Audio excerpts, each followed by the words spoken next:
Mayor Allen, it is now 4 o'clock. Once we have quorum of council on camera, you may begin. Thank you.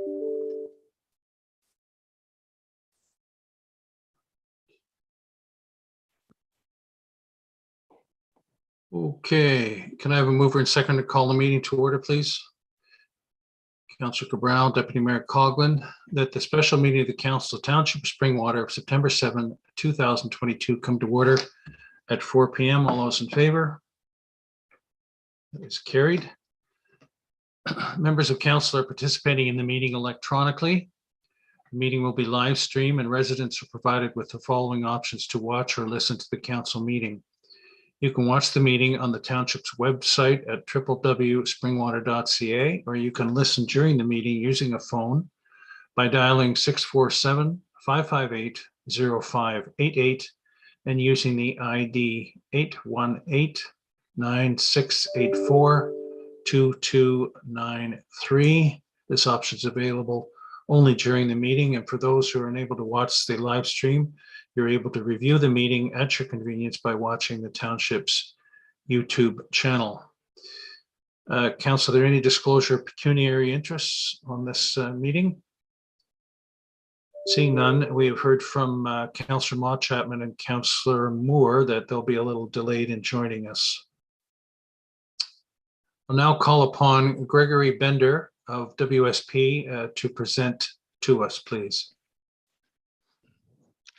Thank you, Mayor Allen. Members of council, a pleasure to be here with you this afternoon. I will begin by sharing my screen, but wanted to note that we are at a bit of a major milestone in the project because we have obviously here today to share with you some of the highlights of the official plan and looking for really some authorization to move forward and seek input on this particular document. Can I just get some confirmation that you can see my screen? Yes, we can see your screen.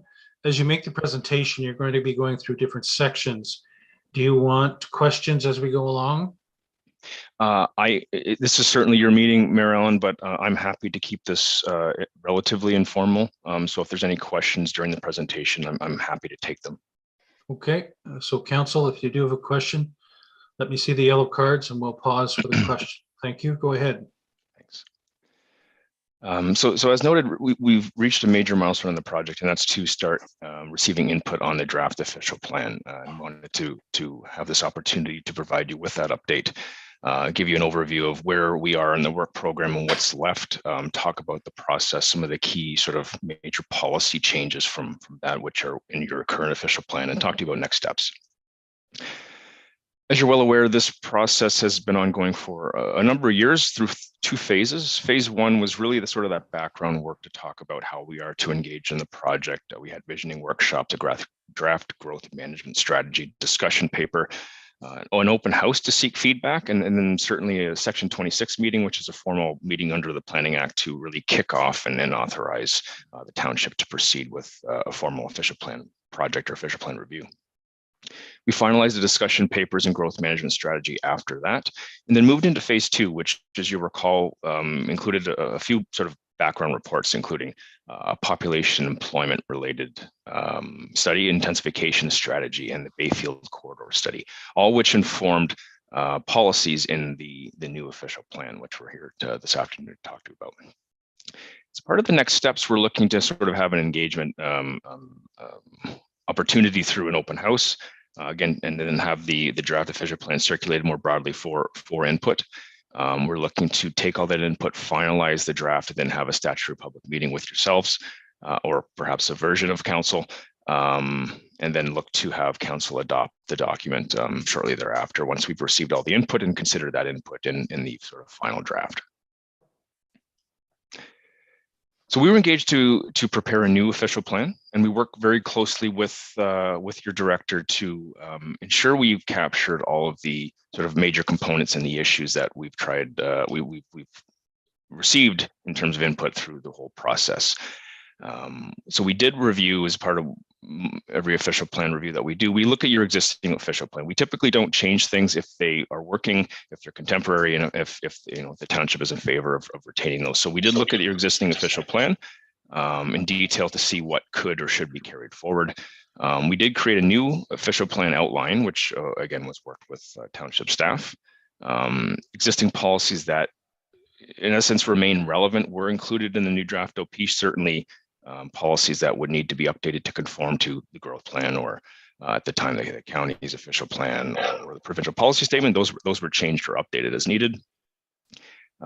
We did incorporate official plan amendments for the additional residential units and site-specific exceptions.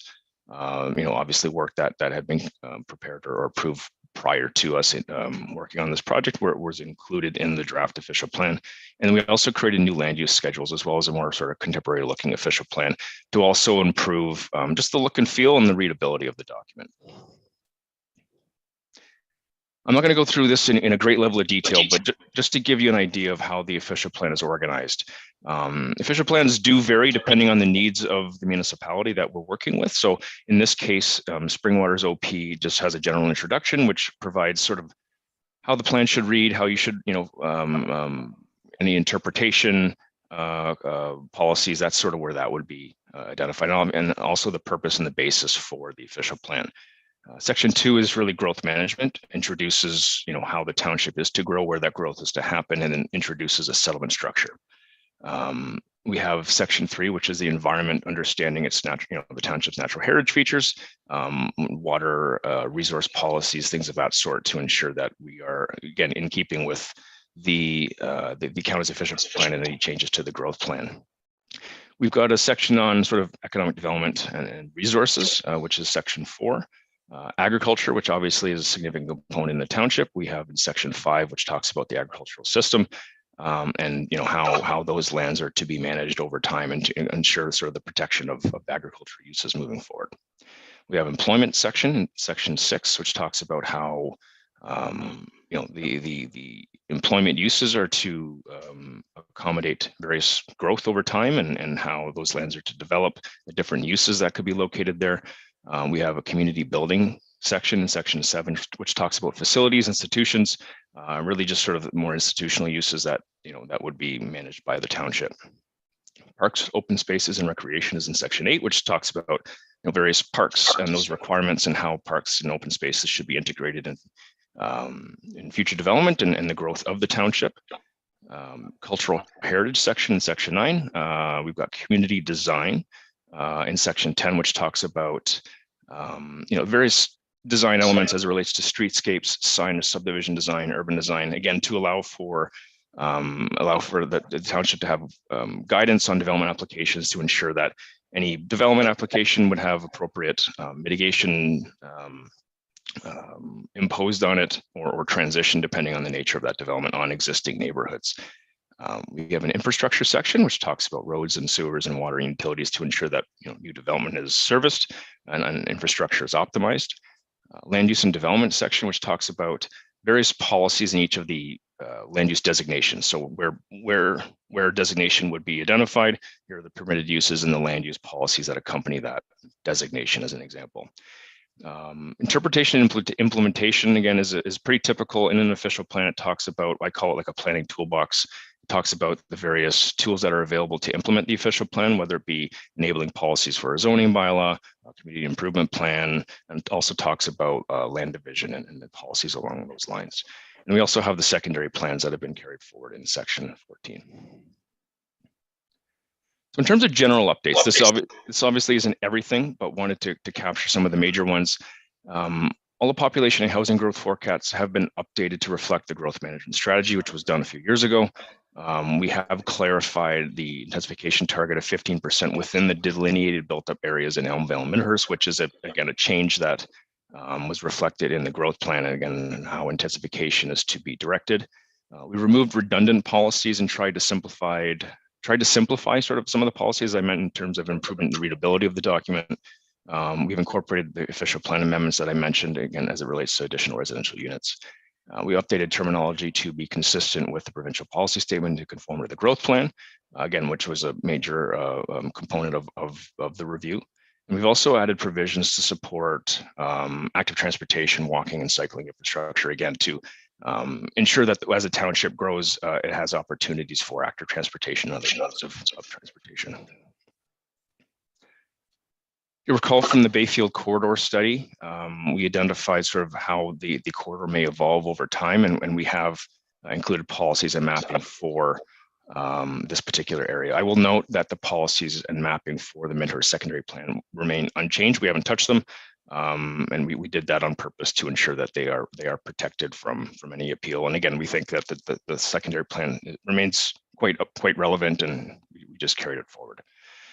But in terms of implementing some of the direction from the Bayfield corridor study, we did propose an overlay, which requires proponents of development to sort of demonstrate how their development is going to implement the vision set out in the Bayfield corridor study.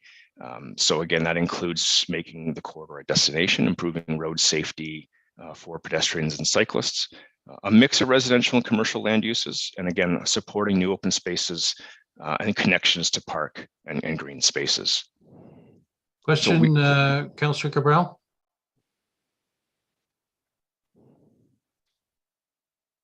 Thank you, Mayor Allen. Just with respect to the Bayfield corridor, I do note that the roadway itself is under provincial jurisdiction, so it creates difficulty for us there.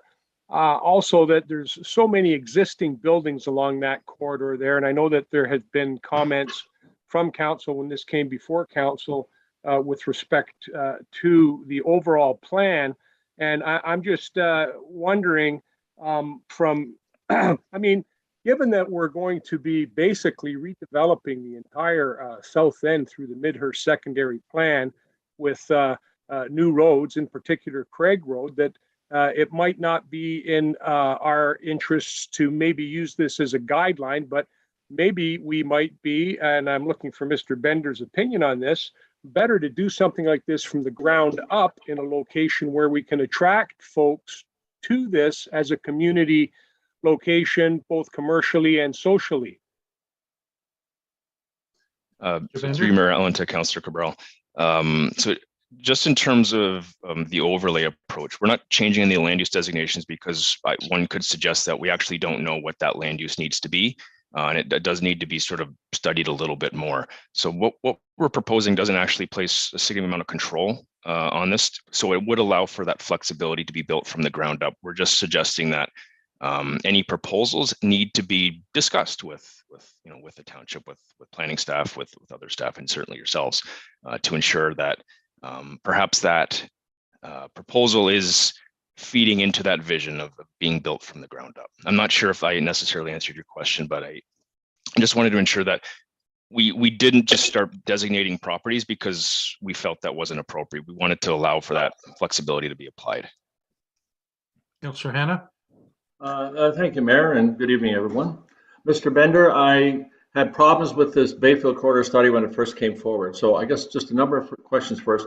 My understanding, this is a spring water initiative. This was no input from Simcoe County for us to do this. Is that correct? So through you, Mayor Allen, to Councillor Hanna, certainly the county did have input into it, but this was driven by the township. Thank you. And Mayor, if I can just continue without please asking to repeat. Thank you.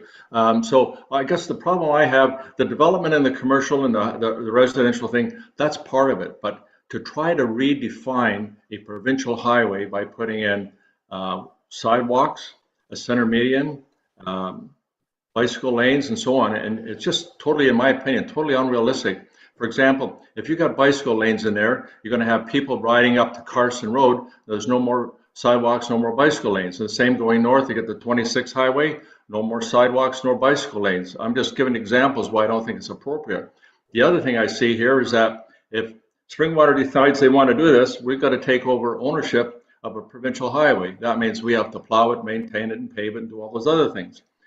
All this development going on, my question is, I don't agree with it, but my question is, if all this commercial development was to take place, who pays for all the sewers and the infrastructure that has to be run to make those buildings operable? The township or the builder? So through you, Mayor Allen, to Councillor Hanna. So good questions, and certainly Councillor Hanna, I recall the discussions. And I don't want to speak for township staff as it relates to how servicing is implemented, but as it relates to the vision of this corridor, this is visioning, we're supposed to look really far into the future. And we were retained to do that. We were asked to do a corridor study to seek and obtain input on the vision for this particular corridor, sort of the best case scenario and what it could possibly turn into. Does it mean that it has to? No, not at all. It just provides some of those building blocks that if the township wanted to move in this direction, here's kind of how you would do it. As it relates to infrastructure, I would defer to township staff, but generally, development does pay for development. So if a developer wanted to build in a particular area, there are various mechanisms that could be put into place to ensure that the township is not sort of required to put that piece of infrastructure in at their cost. Typically, development would help pay for that, whether it be through development charges or other means. Follow up? Yes. Mr. Bender, so one last question. This is basically a township's vision and not WSP's vision. Is that correct? Well, so through Mayor Allen to Councillor Hanna, we were retained to develop a vision for the township in this particular area, and based on input that we received from staff and the public and other stakeholders. So I can't take credit for the vision. It was built on input from a number of parties. So my question to you, if you see all these buildings that are going on there, and there's got to be driveways and access out to provincial highway, do you see the provincial highway or the provincial government allowing it to happen? So through Mayor Allen to Councillor Hanna, I can't speak for the government. I know there are a number of municipalities in Ontario that either had sort of delegated authority for the particular road for I won't call it ownership, but maintenance and allow sort of the overall build out of the particular area, but I can't speak necessarily for the province in this particular corridor. Thank you. Go ahead, Mr. Bender. Thank you. Continuing in terms of some of the updates in the official plan, some of the major updates included sort of recognizing the changes in policy related to agricultural uses, and that also including flexibility for agricultural uses related to our agriculture-related uses and on-farm diversified uses. We've replaced policies for your existing sort of some of your policies on farm-related commercial industrial uses with a more flexible term, more recognized by the province in terms of agriculture-related and on-farm diversified, again, to be consistent with the provincial policy statement.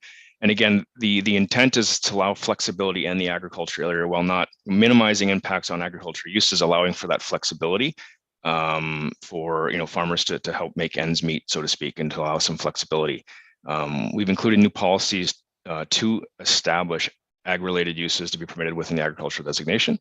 And we've also included new policies for the on-farm diversified uses by establishing a definition and criteria for permitting secondary uses on a farm or an agricultural area, including allowing for sort of a percentage of a maximum area, not permitting permanent event venues, and also ensuring that the use will not conflict or preclude the agricultural use, which obviously is the primary use and the intent of that particular property.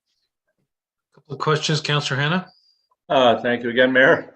Mr. Bender, I read this here and I just had a few concerns, and I have to ask the question on behalf of a member of council that's not with us yet. This increased changes to the agriculture, diversified use and so on, are we opening the door for, say, for an industrial park, if you like, to be built in an agricultural land? Through Mayor Allen to Councillor Hanna, no, absolutely not. These are capped in terms of size, and they are meant to be an agricultural use and supporting the agricultural use. So if you have a land that's being cultivated for a crop per se, a non-farm diversified use would allow that individual or that corporation or farmer to sell perhaps what they're using or process that on the property, but certainly not anything to the scale of a, to use your words, like industrial park. Thank you. Councillor Cabral. Thank you, Mayor Allen. Through you to Mr. Bender. Mr. Bender, part of the thing that has cropped up from time to time is the official plan in a lot of areas is defined by what is permitted using a specific word. And up in the north end, for example, Rounds Ranch, they wanted to involve themselves in agritourism.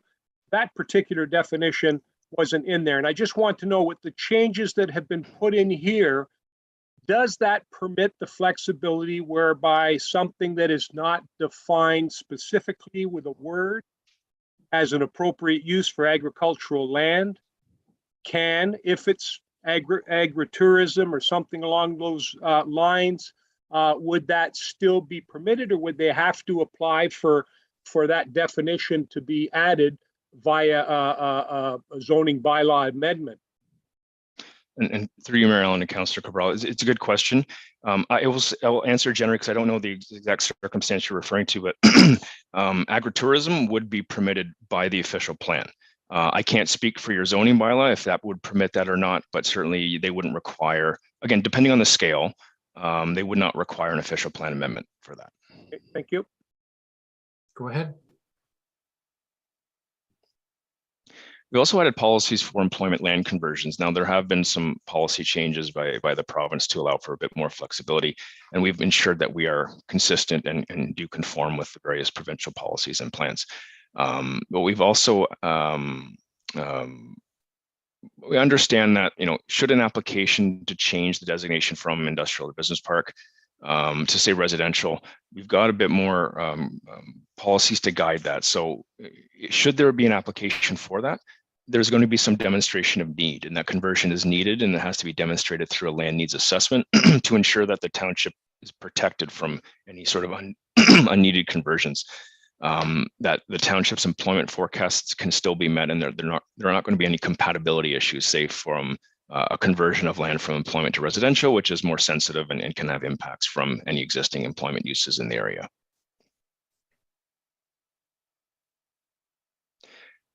So again, the intent was to go through some of the major highlights. I am happy to take any questions that any members of council may have. But again, what we're aiming to achieve is to continue work on this particular document, get input from yourselves, excuse me, as well as other agencies, and look to review those comments through consultation and circulation to the county. We're aiming to revise the draft official plan and associated schedules, engage with yourselves, with stakeholders and members of the public through an official plan, through an open house, and then finalize those documents before going to a statutory public meeting and then subsequently council adoption. And the statutory public meeting is yet another opportunity to receive feedback from yourselves, any members of the public or other stakeholders before we look to finalize, update the document, and then seek for council adoption. And it may be useful to go through the schedules and give us an overview of each of the schedules. Sure. Yeah, I did append them in case anybody had any particular questions. I do have them at a particular size that I don't know if everybody can see them. You will note that many of the schedules do remain unchanged because we aren't necessarily trying to change a bunch of designations on people's property, but we do have them updated based on, again, some of the changes that the county undertook through their previous official plan exercise. So this is when I talked about the particular section that talked about the land use designations, all those designations are reflected on the land use schedules to some degree. So this is Schedule A1, the land use plan, really showing the structure of the overall township, and again where your urban areas are, and again obviously understanding how important agriculture is in the township because the majority of your area outside of your urban areas is agriculture. So we've got, again, as I mentioned, for the most part, a lot of these designations do remain unchanged, notwithstanding, in some cases we might have a different name used, but the permissions would largely be the same or perhaps with a bit more flexibility in some cases. So I'll get into the more specific areas in the upcoming slides. So just generally, for instance, the natural heritage, I know there's debate with respect to agricultural lands and natural heritage lands that what is shown there now has been adjusted for input, or what's the natural heritage features? Are they revised or? So Mary Ellen, the natural heritage features do implement the features on the county schedules. But for the most part, I do believe they remain the same as what they are currently in force and effect. Okay. But those features are still, like the features that are there now are, and when I say now, I mean the ones in your current official plan. They are the same. Councillor Ritchie? Mayor Allen, I know I've had this discussion with the director of planning, like even my own farm.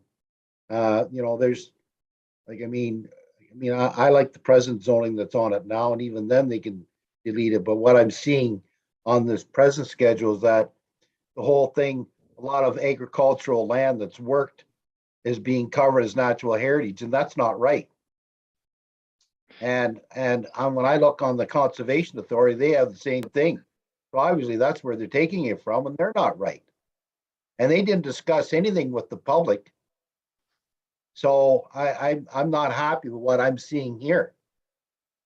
It doesn't reflect it. And yes, I know you can farm environmental land, but well, then if it's agricultural land, then zone it as agricultural. Don't zone it as natural heritage. And that needs to be changed. And I'm speaking for other farmers as well too. And I want those comments to be noted too, please. Mr. Bender, any comments on that? Yeah, Marilyn, through you to Councillor Ritchie. So absolutely understand. I know you did speak to Director Spagnell about this. And I will say that my understanding is that the lands that are currently in your current official plan, natural heritage, are the same in this particular version. Whether it's zoned agricultural or not, I can't say. But you're right. There are lands across the province that are currently being worked that are designated as an environmental feature, and certainly that you can continue to work the lands as you need.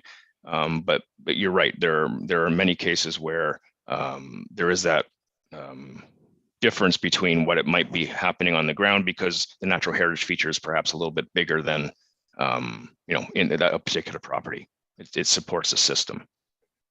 Follow on, Councillor Ritchie. It needs to reflect that what's agricultural should be zoned agricultural and not natural heritage. And that's what they're doing. They're covering everything with natural heritage, which is basically another word for environmental. And that's not right. Oh, well, you can farm it. No, that's fine. But if you want to go ahead and do something down the road, well, you got all the zoning on it. It needs to be put back the way it was originally, and it should be zoned as agricultural. I can't make the statement any more clear than that. And I'm not the only farmer to feel that way either. Yeah. Director Spagnell, any comments with respect to this point? Thank you, Marilyn. Two comments. The first thing is that through the official plan amendment process and through the new official plan, the township is not rezoning any lands for any different uses. The zoning that's in place remains in place. We're dealing with official plan designation schedules. And then the second part of this is that, just from my recollection, the particular schedule that was being referenced was Schedule B to the new official plan, which is the exact same schedule that is in place right now under the current plan. So what Schedule B does is it identifies significant woodlots and areas that are treed across the municipality. This schedule is the same schedule that is in place right now under the existing official plan. So to Mr. Bender's point, we were very cognizant not to be changing land use designations on specific properties, because at that point, that's where you do require circulation, you required conversations with various property owners about those changes. We simply wanted to update the schedule so that they were more readable, they were clearer, and that they were easily transferred into a digital version so that we can move on and just update those schedules. I hope that provides some clarification here. Okay, so continuing through the schedules, Mr. Bender. Not making anybody too dizzy. So looking at Schedule A2, which is the way we've done this is just try to separate them just to ensure they're easier to read, as Director Spagnell mentioned. That was one of the exercises that we did. So Schedule A2 talks about various areas outside of Ant Mills and Phillipston, Hillsdale, and really points to a number of those site-specific OPAs that I mentioned that we've incorporated into the document. Again, certainly there are a number of areas that are agriculture, but also a number of areas that remain rural, open space, and certainly have aggregate potential.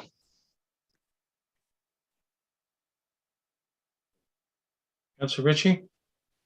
Mayor Allen, in regards to what I'm looking at here now, the high extraction aggregate in the Phelpston area, my question to you is, how much of that land is all owned by the county?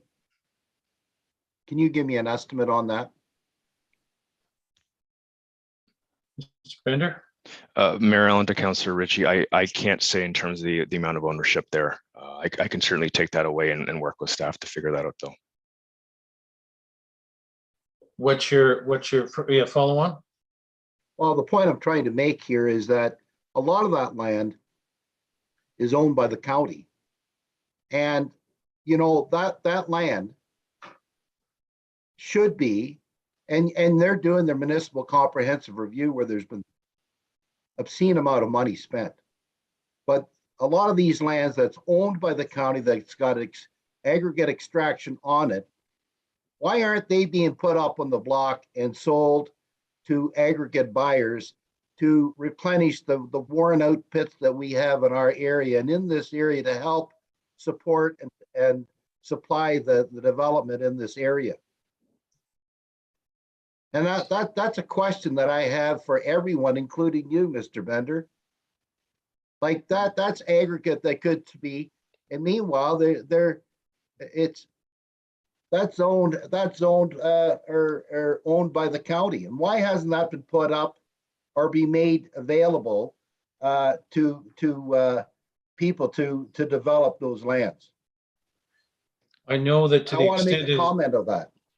I know that to the extent it's county forest, it has been and continues to be a policy of the county not to sell forests that they have acquired over the years. But I'm not sure how much of that particular chunk of high aggregate potential is county forest.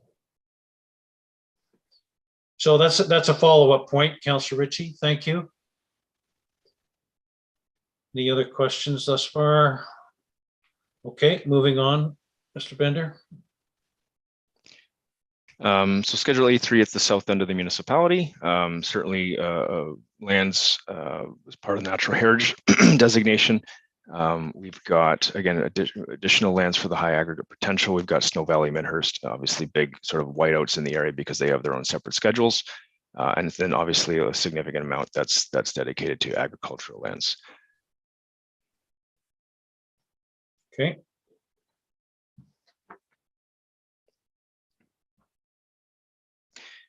So again, now we're breaking out into some of the settlement areas as it relates to this one is Ant Mills. Again, just recognizing the existing development, urban residential. We've got OPA 31 on there, and certainly some estate residential, but primarily this remains intact. There's no changes here. Okay. Center of Respera, again, generally remains intact. Again, in some cases we've updated the names, but it's just recognizing existing development, recognizing the commercial area as well as the high aggregate potential at the south end.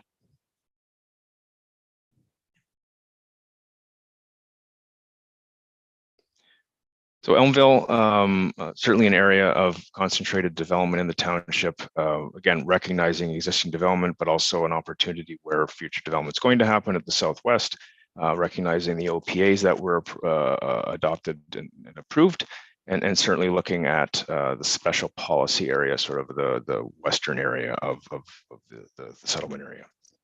And we've also recognizing general commercial and allowing for some flexibility on those lands as it relates to commercial uses.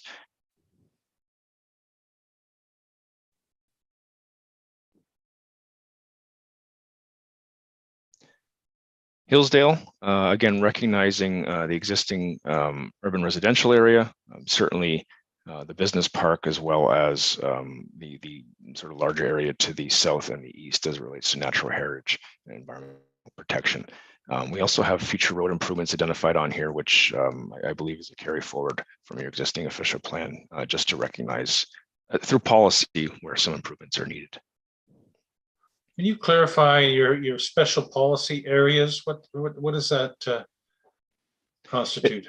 It's just recognizing that perhaps a little bit more study is required to understand how these areas might develop. So a fair bit of that, as we have been speaking on, is natural heritage. What's the impact on that as to the potential of developing those areas? It would have to address that. It would have to address the impacts on the natural heritage areas, as well as sort of more details as it relates to road infrastructure and access.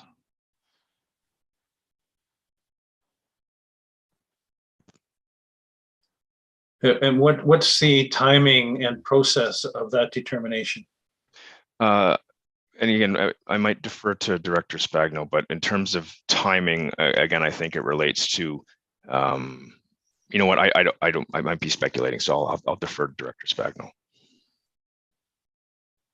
Director Spagno? Thank you, Mayor Allen. Really, the timing and the need for the study is really driven by development. So there isn't a set time frame for when those studies have to occur. The special policy areas were implemented as part of the secondary plan for OPA 37 for Hillsdale, and it really sets thresholds. So for instance, when you're looking at the circle along, I guess it would be Floss Road 4 to the west, that specific circle calls for the need for transportation improvements when the lands to the north develop for employment uses. So it's at the point when a developer comes in and wants to establish employment uses or an employment subdivision that they have to take a close look as to what intersection and what road improvements would be needed to provide for access into that employment subdivision. So if a developer was interested in developing in the special policy areas that are marked Natural Heritage Environment Protection 1, would they have to make an application before they were told yes, they could proceed, or no, they cannot? Or would there be some indication beforehand of where they could potentially purchase to develop? Mayor Allen, that would typically be covered off. Either it'd be through a pre-consultation process where we would have the NVCA involved, but it would really form part of an application. So for example, the special policy area would require an environmental impact study, which would have to be completed to the satisfaction of the NVCA. The Ministry of Transportation we brought into the loop as well to provide comments on development proposals in the area for the proponent to get a sense as to what type of improvements may be required. So it would be through an application, but the first step would be pre-consultation with the township and the applicable agencies being the Ministry of Transportation, the NVCA, the township, to the county to a certain extent. So it's typically done through pre-consultation and through the application process. Thank you. And next, Mr. Bender. So certainly the schedule for Midhurst, we recognize that there is certainly a lot going on here, and again, it implements the secondary plan that you've previously approved. We recognize the various existing areas, but also the future development areas as identified in the secondary plan. As I mentioned, the secondary plan has not changed. It's what's already currently in force and effect. Councillor Hanna. Thank you, Mayor. And through you to Mr. Bender, and maybe Director Spagno will have to answer the question. But for those who don't know, there's a large number of large earth-moving equipment been put into place at the northern part of Midhurst, and they're already doing some land soil movements there. Anyway, as a result of that, I'm getting questions from people. When's the development started? Well, it's already started. The next question is, how many people, how many houses, what's going to be at full impact? And based on Mr. Bender's earlier slide, where it reflected a 15% increase, I believe that was in density. So does that mean that the current number of units or the current number of population will be increased by 15%? And if somebody could give me what the final total of that would be, and if not tonight, in future, I would appreciate having that information. Mr. Bender. So So through Mayor Allen to Councillor Hannah, I can answer the last bit. So it was 15% of intensification. So generally the goal, the target, it's not saying you will, it's just a target that you'll aim to. That 15% of development should be intensification. So within the built up area. So in those lands would include Midhurst and certainly the lands designated in the secondary plan. Yes, Director Spagnol? Thank you, Mayor Allen, through to Councillor Hannah. So the subdivision that you're speaking about is the Midhurst Heights subdivision. At full build out, it's 1,400 plus units. And the developers are working through site preparation for their phases 1A and 1B. I can follow up with you, Councillor Hannah, and the rest of council just to confirm what the total numbers would be within phase 1A and B. But the overall build out of that particular subdivision is 1,400 plus residential units. Yes, thank you. When the report came through a couple of weeks ago, it was 1,440. So do I add 15% onto that? Director? Through Mayor Allen to Councillor Hannah, no.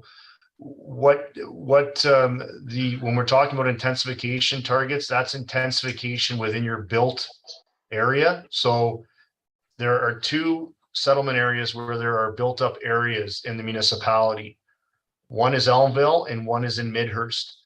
The built up area in Midhurst in particular would include the Bayfield Street corridor, would include the existing village, so the existing residential development. And what that says is 15% of the growth should be directed towards that particular area. The lands in the Midhurst Heights development is outside of the built up area. It's 15% growth in that built up area, which is why the Bayfield Street corridor was referenced as one of the key areas for intensification, because that represents the core of the Midhurst area versus intensifying to a great extent in the built up Midhurst Village area, which is larger single detached dwelling units. Thank you. Councillor Moore? Thank you, Mayor Allen. Through you to Mr. Bender. At the southern portion of this map, it looks like there is solid colored gray for future development potential.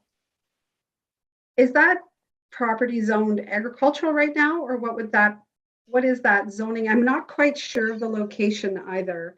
If you could give me the street corner. It looks like it's Carson and County Road 27 there, but Mr. Bender?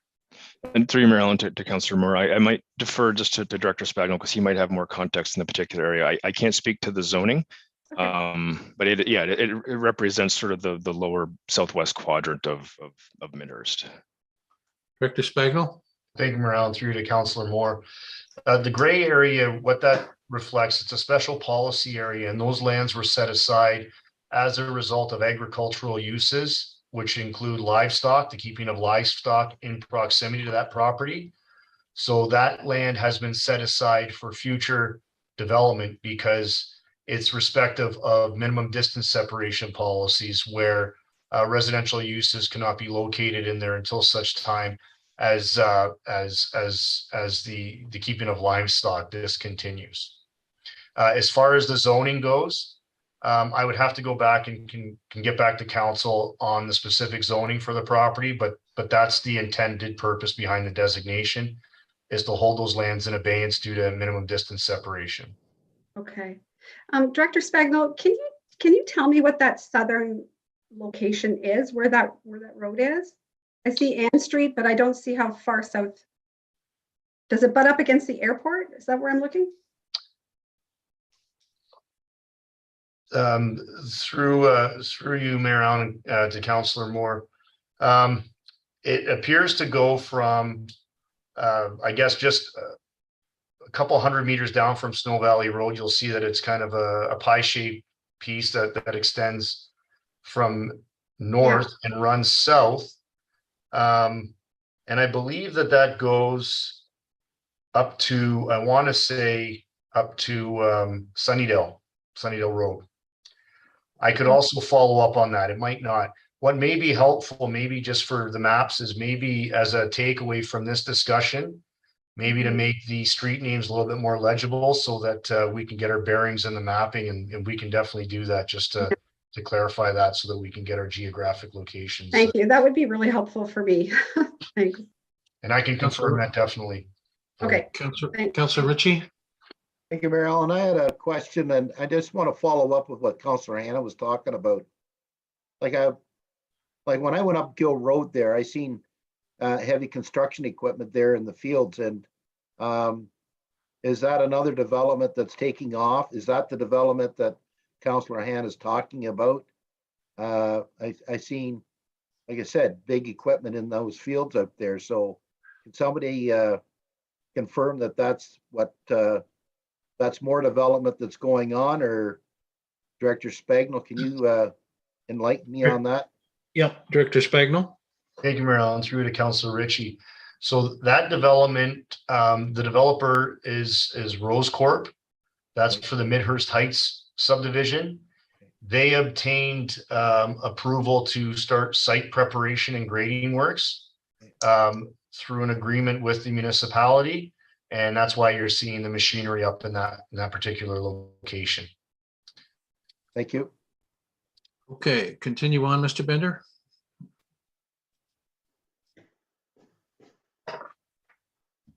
So looking at the Schedule A9 for menacing, again, recognizes really the existing development that is there, again, with recognition of the uses on the ground. Okay. In terms of Orr Lake, again, recognizing what's there, obviously the development along the lake, some of the rural, the state residential, and the tourist commercial. And the recognition of OPA 1 up in the top right. Okay. Again, Phelpson remains unchanged. Again, just recognizing the existing development in addition to the recently approved OPA 16.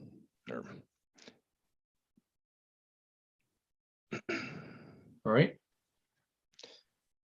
In Snow Valley, certainly a number of OPAs that are recognized through this the official plan. So again, some of the more recent approvals, and again recognizing the existing development, whether it be the urban residential or some of the tourism uses.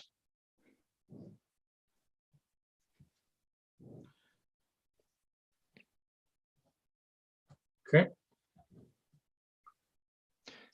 And again, as it relates to Snow Valley, the phasing plan, again, just carrying forward what was in your existing official plan, understanding how this area is to evolve over time based on this particular phasing strategy.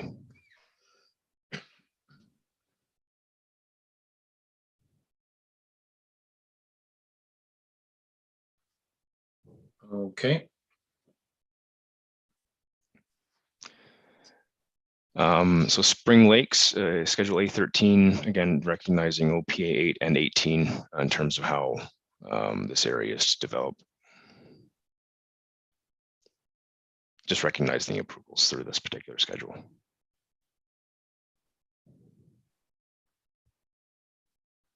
All right. Schedule B, which was touched on by Director Spagnell, outlines a natural heritage system in the township. It does remain unchanged from what's there in your current official plan. Okay, next. Schedule C is the transportation schedule. It sort of outlines the major roads in the township, the provincial highway, as well as rail lines and power lines.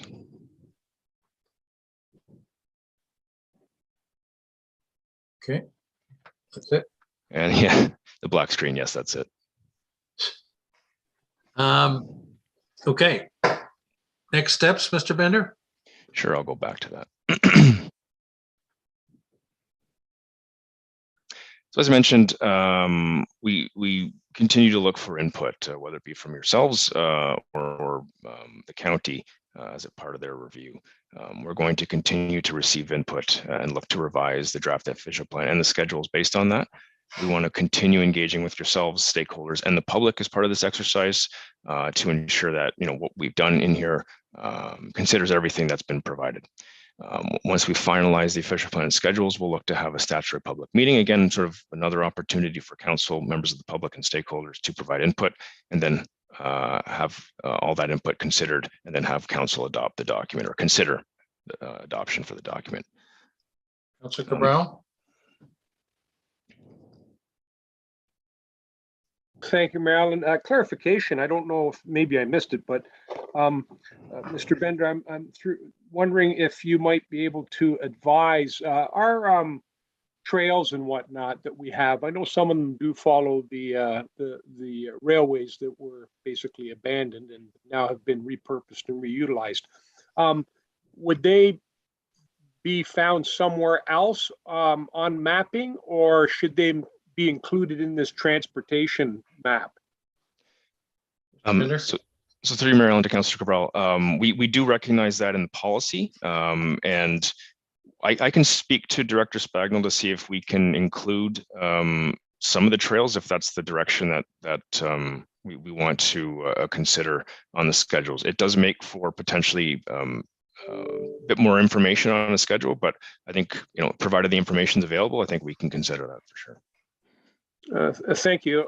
I just, through you, Mayor Allen, as a follow-up, I think it would be useful because as a public document, people refer to this not only for the information contained in there as far as the official plan is concerned, but also for other information that might be gleaned from the mapping as well for different reasons and different purposes. So I, for one, would certainly like to see it added in there for clarity. Thank you.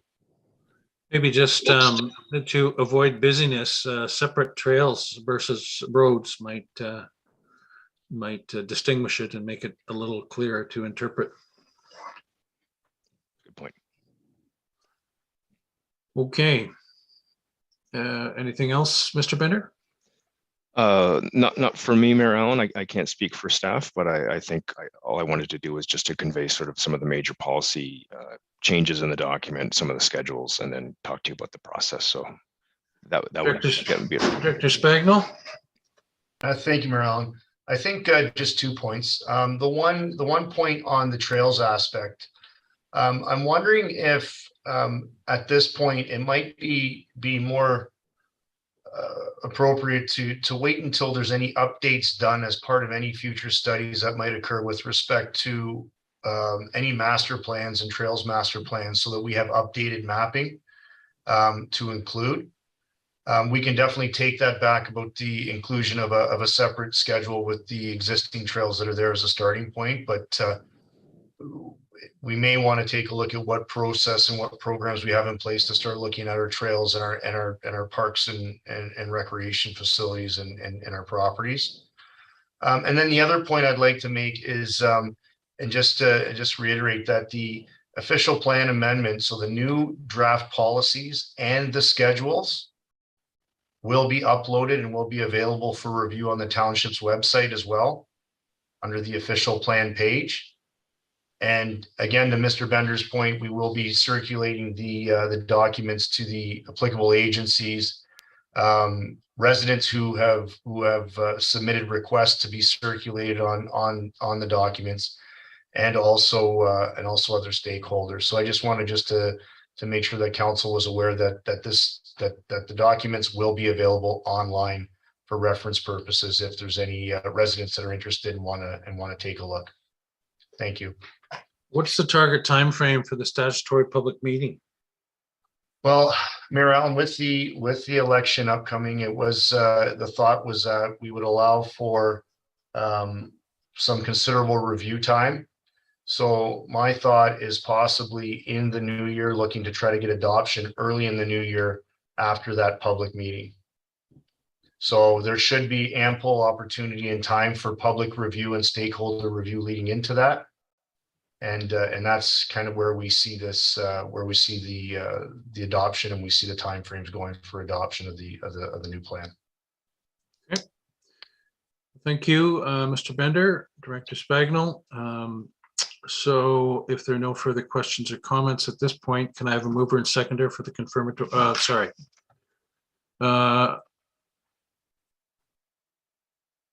Go ahead, Councillor Hanna. Thank you, Mayor. Just the final comments I'd like to make is on the Bayfield Street corridor. I can understand the commercial development and the residential development on the road, but plans should be separated. The alterations that are being suggested to the provincial highway, I think, are unrealistic. I'm going to vote against receiving this, and I'm going to ask for a recorded vote because I just want to make it clear that we have to separate or do something in this official plan, not to be suggesting that we're going to take over and alter a provincial highway, which one's not our jurisdiction, and two, I just think is unreasonable. So I just want to make it clear that's going to be my position. Director Spangler, do you have any thoughts before we go to voting on this presentation? Mayor Allen, the only thought I have is that there's different arrangements that can occur with respect to road authorities and who does what on certain roads. And I think the only thing with respect to the Bayfield Street corridor is that it is a vision that is meant to guide on how development is foreseen and how things could occur along that corridor. The MTO would have to be involved in any discussions with respect to any major development along that corridor for commercial development, for residential development. That is a given. And I think if anything, what we're looking for today and what we're doing today is just advising council that a draft has been completed to open it up for public review and comments so that we can move towards the public meetings and hopefully adoption. The MTO definitely will be circulated the document, and they will be able to provide input on things such as the corridor study. So essentially, it's a matter of seeing what type of review comments come in and what type of revisions may need to be made to this document as a result of those comments. I guess because it has been a topic of question to all of us is how a busy provincial highway could work with what we're envisioning with respect to this hub in this area. And instead of circulating and including MTO, at what point do we go and directly meet with them and start to have dialogue about practicality, possibilities, be a little more proactive to deal with this pretty crucial aspect of this whole area? Mayor Allen, I would say that this is the first step because we're dealing with designating and we're looking at the future, growth in this area, in this particular corridor. Staff can definitely reach out to MTO to try to obtain comments as to whether or not this is something that is feasible. The one point I would like to make is that really this is not something that is new. There are multiple areas, downtown cores around the province where we've got MTO roads that run through the core of their downtown cores. And at the end of the day, it really, unless we have a vision to work from as a focal point to determine where some of those obstacles may be or where they might not be, that's why we're going through this process to try to establish that vision and start that conversation with the ministry. Follow on first from Councillor Hanna. Thank you, Mayor. And without trying to be disagreeable, I should mention that when we say vision, it sounds like it's something that may or may not happen. But when we had an organization come forward several months ago that wanted to build a big Tim Hortons at the corner of Bayfield Street and Finley Mill, the direction to them was to wait until we've had the Bayfield Street corridor completed. Once it was completed, conversations I had with them that they were not going to go forward, even though the Bayfield Street corridor had been completed, because building the Tim Hortons there was not Springwater Township's vision. So they walked away from it. So when we say vision, I get the impression that it's not something that's carved in stone, but in that case, it appears that it was. And as I say, I'm definitely voting against it because of the way the Bayfield Street corridor is being suggested that it be altered, and I don't think it's realistic. Okay, any further comment, Director Spagnell, on that before I go to Councillor Cabral? No, I don't have any further comment, Mayor Allen. Thank you. Councillor Cabral? Thank you, Mayor Allen. Comments with respect to the Bayfield corridor study too. I'm quite familiar with Highway 7 running through just past the 400 there. It is an urban area. It's beautiful. They have streetcars running on the rail, public transit. It's wide. It's a commercial area. They were able to do that from the ground up. There was not very much there when they first envisioned that. Our difficulty here is that Bayfield Street already exists. There's no real way around Bayfield Street. It's a thoroughfare for cottagers coming north, workers coming north, people from the north going south. I feel that what the Bayfield corridor embodies is a good concept. It's just that what we're trying to do is remodel something that's already in existence. And the point I tried to make earlier on is we might be able to, or better, it might be better suited to the township to work within an area of the Midhurst secondary plan that is going to be developed from the ground up, and see if we could maybe work with the developers to take that Bayfield corridor study and put it where we basically can encourage and foster what that vision actually was without trying to do it on a provincial highway and a provincial corridor. It's not really the same as the ones that I've seen in other communities, because the other communities already have a downtown core. And we're making the assumption that the Bayfield corridor should be the downtown core for Springwater Township. And the trouble I guess I'm having, and my reluctance, and I have to say it's a reluctance, is because I don't think that the Bayfield corridor study should be incorporated into the official plan. I think the Bayfield Street corridor study should be a tool that could serve obviously as guidelines for development along the Bayfield corridor, and also used for reference when moving forward with any development that occurs there too.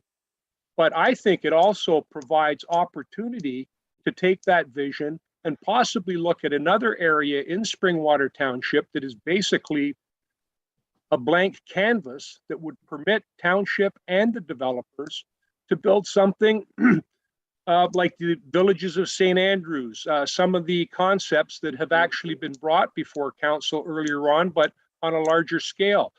That's the reason I don't want to see it incorporated into the official plan. I feel that that then binds us to that particular vision at that particular location. And I have to agree with Councillor Hanna that it presents difficulties. It's not a large urban area with a lot of commercialization yet. And when that eventually happens down the road, I would suspect, sir, and council members as a whole, maybe 10, 15, or even 40 years down the road, when Bayfield Street is totally commercialized from Barrie all the way up to Elmvale, that'll be the time when that road becomes rejuvenated, and it is an urban roadway. Right now, it is not an urban roadway. It is a transportation corridor, and it's extremely busy. So, okay, Director Spagnell.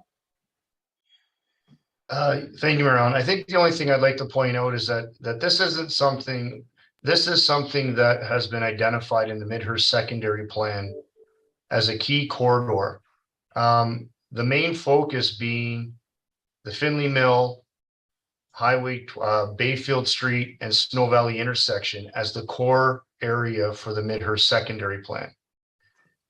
So the Bayfield Street corridor study was really a result of that policy direction that was inherent and is brought forward through the Midhurst secondary plan, which identifies that area as the core area. It identifies that area as a community hub, which requires further study and further policy direction to try to establish a downtown core for Midhurst. And that's really where the requirement, where the Bayfield Street corridor originate from. It's from that policy direction within the Midhurst secondary plan. The corridor takes a look at the key areas being the areas of priority. Those areas of priority is the intersection that I just mentioned, which also includes the Hasty track for the Township Recreation Center that we're trying to plan for.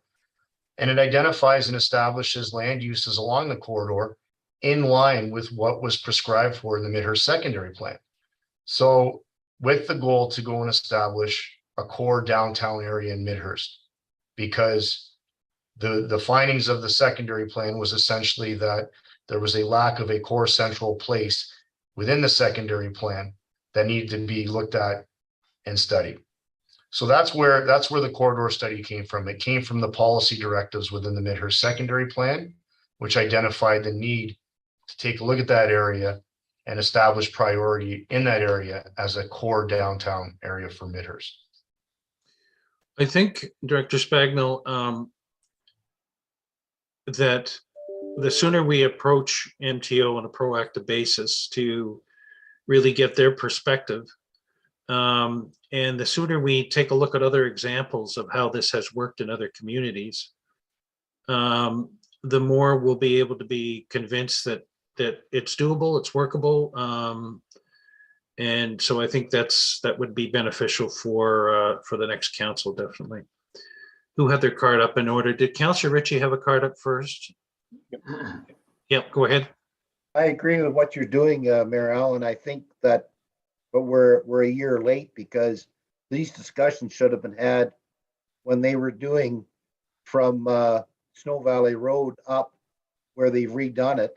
And I brought this up at council and I can't recall what the answer was, but if you look to the west side of 27 there along Curry Truck Center, there's a huge ditch all along there to take all the runoff from the hill all the way down. So you got to do a complete total redesign. And why wasn't this taken into account before they went ahead and did this? So I find problems here all the way around. But this motion that we are going to vote on, are we receiving this just as information, or what? How are we receiving this? I'll get Clerk Ainsworth to clarify. It is a vote to receive it. Thank you, Mayor Allen. The motion before you is simply to receive the presentation from WSP this afternoon. That's okay. Because as we saw in the next steps, 1 through 6, there's still finalization, statutory public meetings, and then eventual council adoption by the then council. So it's far from being approving it tonight, but it's a progress report. Thank you. Councillor Hanna. Thank you, Mayor. And I just want to say I appreciate Director Spagnell's response. I understand what he's saying. I do agree with Councillor Cabell. I think he's got excellent suggestions, and I would ask if it would be possible to have Director Spagnell. I've read that Midhurst secondary plan so many times, and you know, there's a lot that we've probably all read, but I don't recall the business about the Bayfield Street corridor or that it being a hub there, and I'm positive the Hasty Track was never mentioned in it. Anyway, if Director Spagnell could provide that information, I'd appreciate it. Thank you. Okay, so can I have a mover and seconder to receive the official plan review presentation? Deputy Mayor Coughlin and Councillor Moore, and are you still requesting a recorded vote, Councillor Hanna? Yes, please, Mayor. Go ahead, Clerk. Thank you, Mayor Allen. When I state your name, please state yes or no. Councillor Cabral. No. Councillor Ritchie. No. Councillor Moore. Yes. Councillor Hanna. No. Deputy Mayor Coughlin. Yes. And Mayor Allen. Yes. That is a tie vote. The motion is defeated. Deputy Mayor Coughlin. Thank you, Marilyn. Understanding the motion has been defeated and council has now technically not received the report. What would this progress now be going forward? Clerk Ainsworth. Thank you, Mayor Allen. As the motion was worded to simply receive the presentation from WSP, it wouldn't have an effect on the next steps moving forward. The draft documents were part of a separate agenda item and not encompassed in this motion. So council wasn't actually voting on receiving the documents itself, simply the presentation from Mr. Bender this evening. Thank you. So can I have a mover and seconder for the confirmatory bylaw? Councillor Moore and Deputy Mayor Coughlin, that bylaw 2022-073 to confirm and adopt the proceedings of council at special meeting held on September 7th, 2022, listed herein, be signed and sealed by the mayor and clerk. All those in favor? That is carried. And an adjournment motion, please. Councillor Cabral, Deputy Mayor Coughlin, that the special meeting of the Township of Springwater does now adjourn at 5:10 p.m. to meet in regular meeting at 6:30 p.m. on September 7th, 2022. All those in favor? That is carried. Thank you, Mr. Bender and Director Spagno.